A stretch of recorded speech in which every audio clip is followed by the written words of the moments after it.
Bismillahirrahmanirrahim. Assalamualaikum warahmatullahi wabarakatuh. Waalaikumsalam warahmatullahi wabarakatuh. Gus, nama saya Indana Zulfa, saya dari Boyolali dan saya santri BK angkatan 31. Pertanyaan saya, bagaimana pendapat Gus Baha tentang wanita karir ataupun wanita yang aktif dalam bidang sosial? Terlebih wanita ini adalah seorang penghafal Al-Quran. Maksud saya yang wanita karir ini bukan hanya dalam mengajar, tidak hanya bekerja dengan mengajar, tapi dia juga terjun dalam bidang bisnis dan juga suka melakukan inovasi-inovasi baru seperti mendirikan lembaga sosial dengan tujuan untuk menolong orang lain. Dan dalam Islam sendiri bagaimana aturannya atau batasan-batasannya? Terima kasih. Provokator tenan ya. Ngapal Quran yang bisnis. Hukum-hukum sosial seperti itu udah usah dijawab secara umum. Nanti kalau tak jawab boleh, kebetulan terjadi kecelakaan saya yang disalahkan. Kalian terus gak seneng suami, seneng orang lain kan ya repot ya. Tapi kalau diharamkan juga enggak, banyak yang benar-benar akibatnya itu positif karena orangnya juga positif. Nah di adat fikih Bali, di adat fikih itu hukum fikih yang produk-produknya itu bersifat sosial, biasanya ulama itu pasti khilaf karena nggak ada kepastian semua. Kayak begini, anak hafid merantau di Jakarta boleh enggak? Dibilang nggak boleh yang manfaatnya banyak, dibilang boleh yang tersesat ya.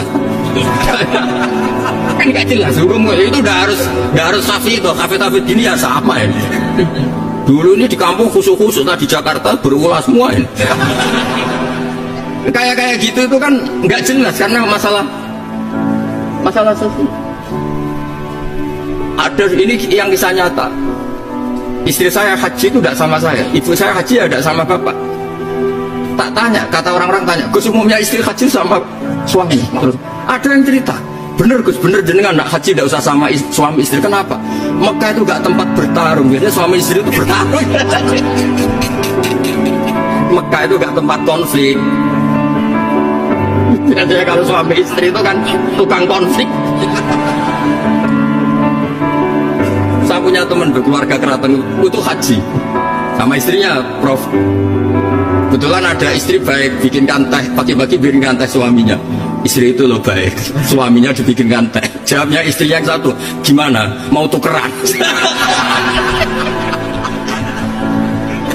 Padahal muji aja jadi perkara itu. Nah kalau ini yang cerita guyonan, tapi fakta. Habis tawaf suaminya nangis. Kenapa Pak nangis? Orang sebanyak itu kok cantik semua kecuali kamu. Karena lihat orang Pakistan, Turki, Uzbek gitu. Gantian istrinya tawaf, habis itu nangis. Kenapa kok nangis? Semuanya ganteng kecuali kamu. Artinya gini, kalau haji sama suami istri akibatnya begini, masa kamu masih bilang sunat gitu? Jadi di bab sosial tuh gak jelas apa? Pernah ada cerita Sayyidah Khadijah, perempuan saudagar, perempuan kaya, sukses.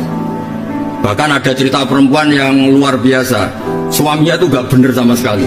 Asia, punya suami gak bener, dia tetap jadi orang baik. Ada yang suaminya orang baik, tetap dia gak karu-karuan, istrinya Nabi Nuh.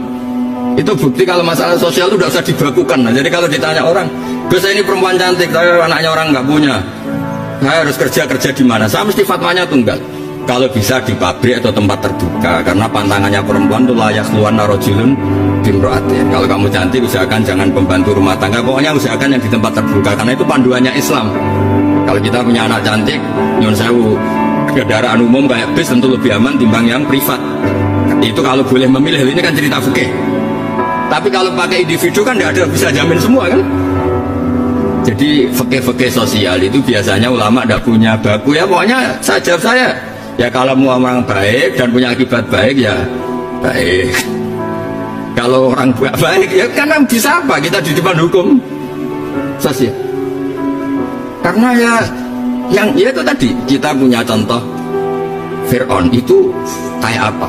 Keduanya Fir'aun punya istri legendaris namanya siapa? Asia.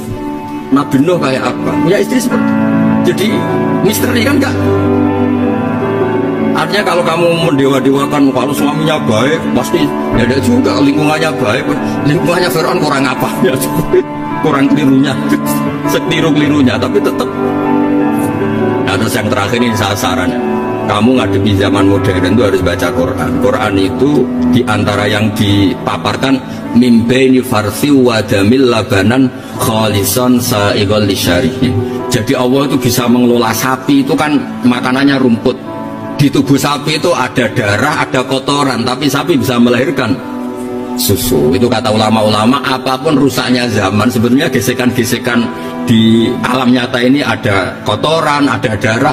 Kalau kamu orang baik pasti tetap jadi labanan khalisan. Tidak usah putus asa. Apapun zaman ini kita harus tetap jadi labanan khalisan. Padahal mimpi ini farteu Badabin antara itu bukti bahwa kita tidak boleh putus asa. Oh, sekarang zaman tidak kayak dulu, tidak kayak zaman Wali Songo.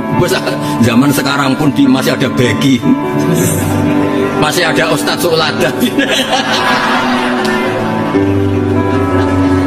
Wong yang buka pertanyaan dia kok yang suruh jawab saya. Itu pakai fakih apa nggak bisa ya, buka. Itu bisanya bener kalau saya ampuni, kalau enggak. Tapi karena saya ini kiai baik kan, nurut sama Allah wal afina. Ya, wassalamualaikum warahmatullahi wabarakatuh. Baik, terima kasih sekalian dan